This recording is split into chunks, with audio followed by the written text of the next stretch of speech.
ख्रिस्त में प्यारे भाई और बहनों, आज माता कलीसिया संत अंतोनी का पर्व मना रही है। संत अंतोनी का असली नाम फर्डिनांड था। वह 26 साल तक इसी नाम से जाने जाते थे। सन 1221 में उनका नाम फर्डिनांड से अंतोनी रखा गया। उसका अर्थ होता है अमूल्य, और वे वाकई अमूल्य थे। फ्रांसिस्कन धर्म समाजी बनने के पूर्व फर्डिनांड संत अगस्तीन के शिष्य थे। फर्डिनांड ने अपने पुरहताई जीवन हेतु पवित्र ग्रंथ का अध्ययन किया। उन्होंने अपने को बाइबल में सर्वश्रेष्ठ और विद्वान ज्ञाता के रूप में प्रसिद्ध किया। एक बार रमनी में लोगों ने संत अंतोनी का उपदेश सुनने से इनकार कर दिया, तो वे नदी के किनारे जाकर मछलियों को उपदेश देना प्रारंभ कर दिए। मछलियाँ पानी के ऊपर में तैरते, गोल घूमते और बिना हिले डुले संत अंतोनी का प्रचार सुन रहे थे और अंतोनी की इस अपार कृपा के लिए उन्हें धन्यवाद देते रहे। यह सब देख सारे दर्शक अनायास घुटने टेक कर क्षमा हेतु प्रार्थना करने लगे। कुछ चिंतकारों ने देखा संत अंतोनी के कमरे से प्रकाश की रोशनी दिखाई दे रही है। वे रेंगते हुए खिड़की तक पहुंचे और देखे कि संत अंतोनी हर्षोन्मत्त यीशु को अपने गोद में लिए हुए हैं। अंतोनी की सच्ची कीर्ति इन कहानियों पर नहीं, बल्कि लिस्बन और पादुआ में आश्चर्यजनक कई एवं चमत्कारों पर निर्भर है। 13 जून 1231 में उनका देहांत हो गया। एक वर्ष पश्चात उन्हें संघोषित किया गया और 1946 में संत पिता पियूस 12वें ने उन्हें धर्माचार्य घोषित किया।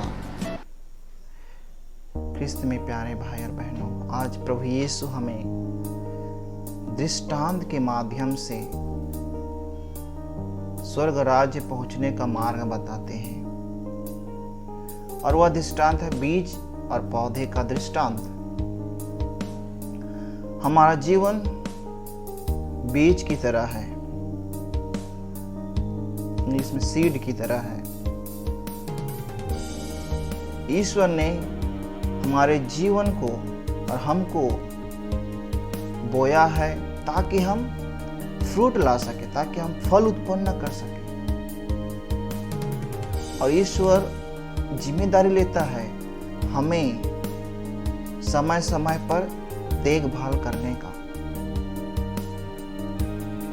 और हमारा कर्तव्य भी होता है कि हम ईश्वर से जुड़े रहें, ईश्वर के कार्य को करते रहें, ताकि हम अच्छा फल उत्पन्न कर सकें। और फल हम अपने लिए नहीं, वह फल दूसरों के लिए भी लाभदायक हो सके।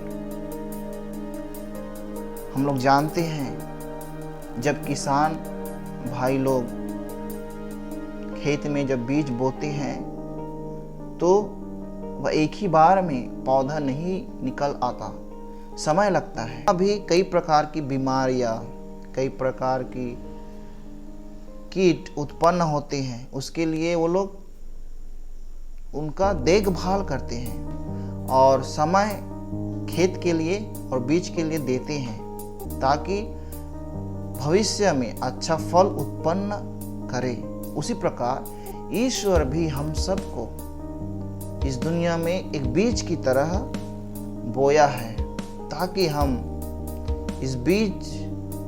यह बीज बनकर इस दुनिया में अच्छा फल उत्पन्न कर सके। ईश्वर समय समय पर अपनी कृपा आशीष देते रहते हैं। हमारे जीवन में भी दुख तकलीफ आती रहती है। इसमें प्यारे भाई और बहन, कई बार ऐसा होता है कि हम अपने जीवन में ईश्वरीय बीज को पहचान नहीं पाते हैं। हम ईश्वर को पहचान नहीं पाते हैं कि ईश्वर ने हमको बनाया है, ईश्वर के द्वारा हम अच्छे कार्य कर रहे हैं। ईश्वर के राज्य में भागी लेने के लिए हमें ईश्वर का मदद की जरूरत होती है। ईश्वर की आशीर्वाद, ईश्वर का अनुकंपा, कृपा का जरूरत होता है। कई बार हम सोचते हैं कि ईश्वर का राज्य और ईश्वर के पास हम अपने से ही चले जाएंगे, लेकिन हम गलत हैं। ईश्वर तक पहुंचने के लिए और ईश्वर को जानने के लिए हमें ईश्वर के साथ सदा रहना है। और यह 1 और 2 दिन की बात नहीं है, पूरा जिंदगी भर हमें ईश्वर के साथ रहते हुए आगे बढ़ना है। तभी हमारे जिंदगी में कई प्रकार की अच्छी फल, कई प्रकार का अच्छा कार्य हम उत्पन्न कर सकते हैं।